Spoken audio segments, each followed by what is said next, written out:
So you sent over these excerpts from a book called Artificial Light, Its Influence Upon Civilization, Yeah. and it's from 1920. Yeah. So it's kind of like we're peeking into this time capsule to see how people back then Right. thought about light. Yeah.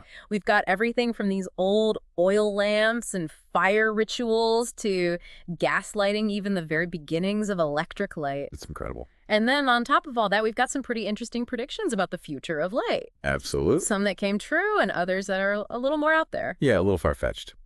So are you ready to take this deep dive with me into the evolution of artificial light and how it's tied to human progress? I am ready. Let's go. Okay, great. So the book starts with early humans and their reliance on fire. Makes sense. And, it makes you think, what did people even do after sunset before artificial light? Right. This book says it wasn't just about light, though, was it? No, not at all. Fire was warmth and protection from predators, but the light that it gave off, that was transformative. All of a sudden, the day could be extended. Activities weren't limited by the setting sun. That's right. They could gather, tell stories, and even create art, like those incredible cave paintings. Exactly. And those paintings were done deep inside caves, right? Just inside. No sunlight reaching those walls. Nope. So fire wasn't just practical, it was fueling artistic expression way back then. Absolutely. And that's where we start to see the idea of home develop. Okay. Fire became the heart, bringing people together and out of the darkness. Literally and figuratively. That's right. It's a symbol that we still resonate with, even today. I know, it's true. Like gathering around a fireplace or a bonfire, even. Exactly. But the book also mentions how lamps were buried with the dead. I remember reading that. Unlit. Interesting. It seems odd to us now. It does. It's like, wouldn't that defeat the purpose of providing light in the afterlife? What makes you wonder what they believed back then? Maybe they thought that the spirits had their own way of kindling those flames for eternity. Intriguing. It shows that light was more than just illumination. Right. It held a deeper meaning even then. Definitely. So when did things start to get a bit more advanced? Well, early civilizations got pretty creative with candles. And I know we take them for granted now, but a solid fuel source that you can carry around is pretty genius when you think about it. It really is a huge step forward. And they used everything from tallow to beeswax. I know, even spermaceti, which comes from whales. It's amazing the lengths they would go to for a little light. They also use plant-based oils like colza and olive oil. Oh, yeah. But then in the mid-1800s, kerosene or mineral oil comes into play. Okay. That's where things start to become more affordable and accessible for everyone. That's a great point. Kerosene was much cheaper than those other fuels. Right. So more people could have brighter light in their homes. But kerosene lamps also had a bit of a reputation for starting fires, didn't they? Yeah, unfortunately. There were a lot of fires in the 19th century that were caused by kerosene lamps. Carelessness and accidents. Definitely. But it's a good reminder that progress isn't always a smooth path. True, that's a good point. And speaking of progress, this is where we enter the era of gaslighting. Oh, yeah. Going from these flickering flames to something that could light up entire streets feels like a giant leap forward. Huge. Yeah. And at the heart of all of that is William Murdoch, the father of gaslighting. Now that's a name I haven't heard in a while. Working with coal gas in the late 1700s. Really? His story is so fascinating. Just imagine piping gas to light your own home, Wow. and then a factory, and then eventually even street lamps. That must have blown people's minds back then. Oh, absolutely. And he also created portable gas lights. I read something about those. Didn't they use like animal bladders or something? You read that, right? Animal bladders filled with gas. That's crazy. It sounds bizarre now, but it was groundbreaking for the time. I bet. But not everyone was thrilled about this gaslight, were they? Well, can you imagine seeing a street lit up for the first time? Not by flickering lanterns, but by steady, bright gaslight. Must have been amazing. It was a spectacle. But there were concerns about safety, the smell, Understandable. and some people thought it was just too radical a change. The book mentions Sir Walter Scott, Oh, yeah. called it a pestilential innovation. It's funny how even brilliant minds can resist change. I know it's true. But even with the resistance, gaslighting spread rapidly in the 19th century, It did. created a whole new industry. Yep. And it significantly lowered the cost of light. Made it accessible to way more people. So gaslight really was a game changer. For sure. But then there's another invention that comes along that makes it even more efficient. Mm-hmm. The gas mantle. Oh, yeah. The gas man. So how did that work? So this was invented in the late 1800s, and it dramatically increased the brightness of gas lights. Okay. These mantles used rare earth oxides like cerium and thorium, Mm. which glow really brightly when they're heated. So it was like an extra layer of brightness. Exactly. And over time, they refined those mantle materials. They went from cotton to ramie fibers and then eventually to artificial silk, Wow. which made them more durable and they would last a lot longer. It's amazing how these little changes can have such a big impact. But now we're about to enter the era of electric light, which changed everything. It really did. Yeah. It really did. And that takes us to the dawn of the electric age. Sparking into the electric age? These chapter titles are so dramatic. It's Yeah. like we're about to witness a technological revolution. You are. The book starts with the electric arc, Okay. discovered in the early 1800s. But these early arcs were pretty feeble. Really? He needed these massive batteries Wow. just to make a faint glow. So not exactly practical for your living room then? No, not quite. But then in the 1870s, the dynamo was invented. Okay. And this was a way more efficient way to generate electricity. Much better. And that led to practical arc lamps popping up in public spaces. Can you imagine seeing one of those for the first time? Oh, After a lifetime of candles and gaslight. I know. It must have been mind-blowing. Talk about a spectacle. Right. But weren't they also a bit dangerous? Well, yeah, they had some drawbacks. They were noisy, flickering, and they generated a lot of heat. So a fire hazard. Definitely. So they were great for big open spaces, I see. but not so much for homes. That makes sense. So was that why they didn't completely take over? Or was there something else being developed that was, less likely to set your house on fire? You're exactly right. Yeah. Around the same time, another type of electric light was emerging, Okay. the incandescent lamp. Okay. And that brings us to Thomas Edison. Ah, Edison and the light bulb. That's what most people think of when they think about the invention of electric light. Right. But wasn't there a lot more to it than that? I mean, was he really the only one working on this? That's a great question. So while Edison is often given credit for inventing the light bulb, he definitely wasn't alone. Okay. There were others working on similar things at the same time.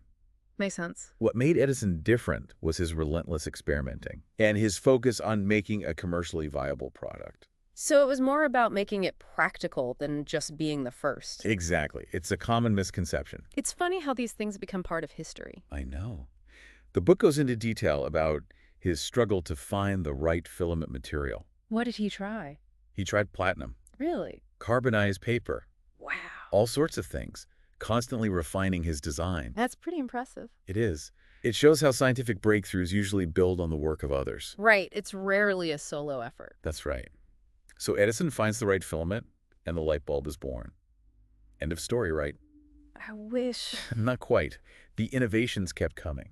Ah. Scientists and engineers kept working on the incandescent lamp. What were they trying to improve?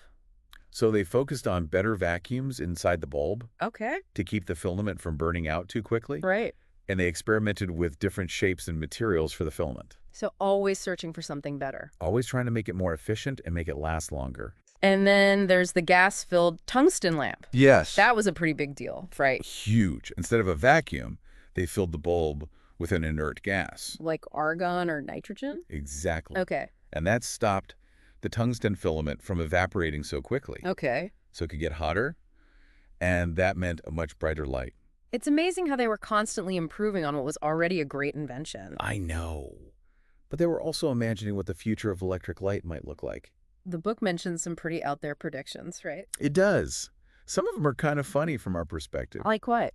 Well, one that stood out was storing daylight. What? Yeah. Like imagine capturing sunlight Wow.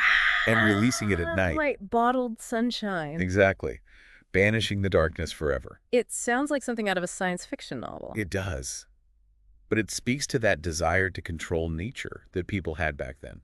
It makes you wonder what else they imagined. Well, the author also makes some more realistic predictions. Yeah, okay. Like finding more efficient ways to create light. And some of those came true. They did.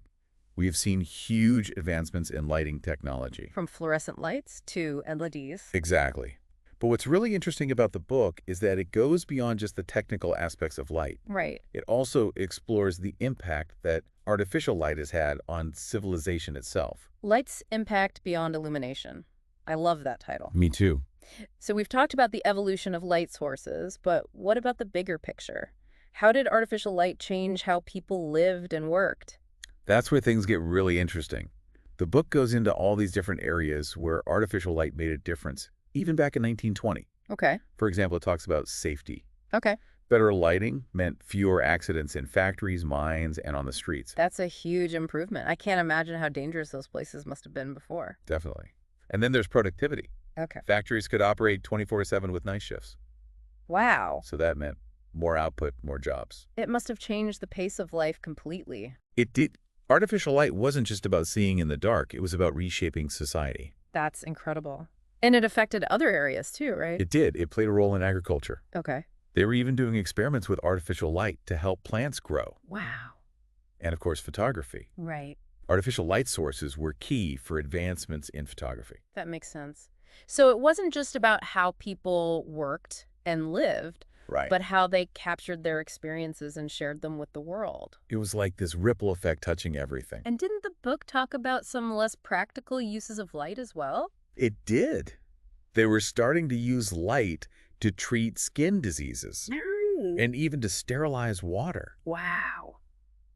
Some of the ideas about light therapy were a little experimental back then. I see. Not as scientifically sound as we know now, Right. but it shows that they were starting to explore the potential of light. To improve people's health. Exactly. It's like they were just scratching the surface of what was possible.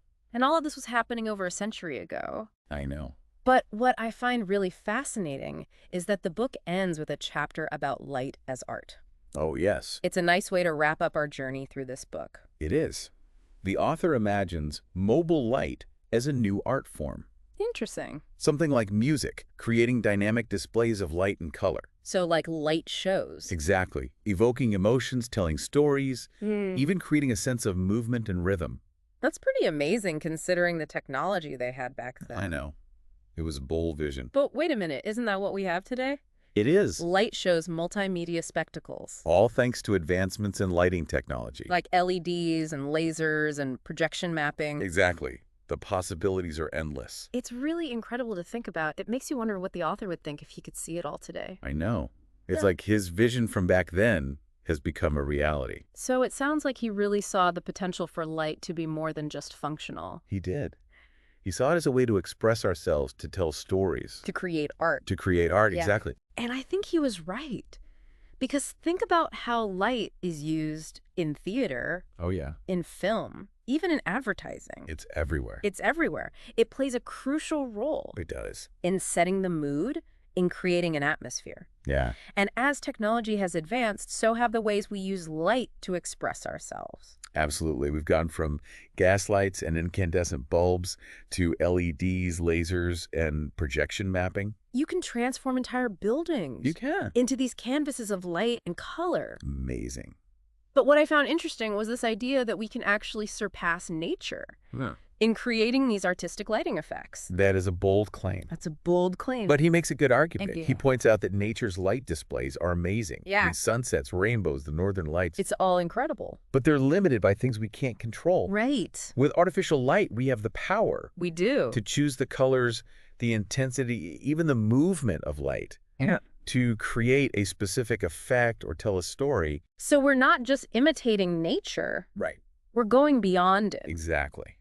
We're expanding the possibilities. And it can be incredibly beautiful. Absolutely. And expressive. And it's not just about aesthetics either. Okay. He also suggests that exploring the artistic side of light Uh-huh.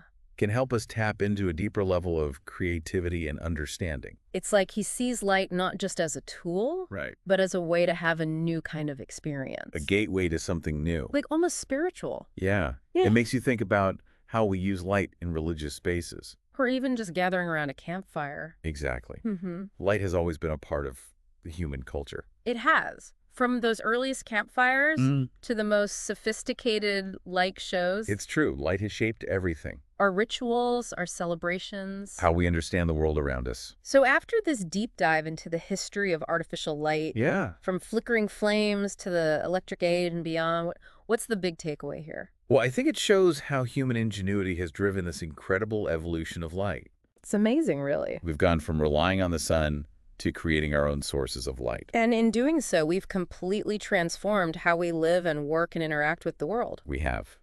We've extended the day, pushed the boundaries of creativity, and explored the artistic potential of light in ways that those early innovators probably never even imagined. It's true. And it makes you think, if artificial light could change this much in just a century, what will the next 100 years bring? That is the question. Will we be able to bottle daylight? Will we create light shows that are even more beautiful than a sunset? Who knows? Only time will tell. But as we keep exploring the science and the art of light, the future is definitely bright. Very bright.